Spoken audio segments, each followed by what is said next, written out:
Hello મિત્રો, હું તમારા માટે ચટપટી મસ્ત મજાની કેરીની ચટણી લઈને આવી ગયો છું। અત્યારે મેં 3 કેરી 800 ગ્રામ જેટલી લઈ લીધી છે।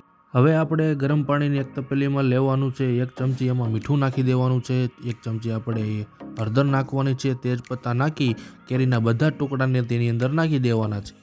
હવે તપેલી માથે એક નાનું અમથું ઢાંકણું મૂકી દેવાનું છે અને તેને 4 થી 5 મિનિટ સુધી પાકવા દેવાનું છે।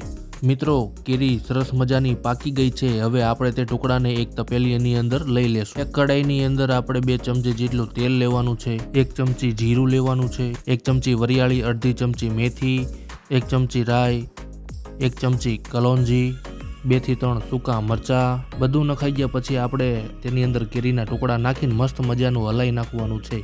હવે આપણે 1 ચમચી કશ્મીરી પાવડર નાખવાનો છે। 1 ચમચી ધાણા જીરું પાવડર, 1 ચમચી ગરમ મસાલો, પછી અડધો ગ્લાસ જેટલું પાણી ઉમેરી દો। પછી 300 ગ્રામ જેટલી દળેલી ખાંડ આપણે તેની અંદર ઉમેરી દેવાની છે। મસ્ત મજાનું પાછું હલાવી દો। 1 ચમચી સંચર પાવડર।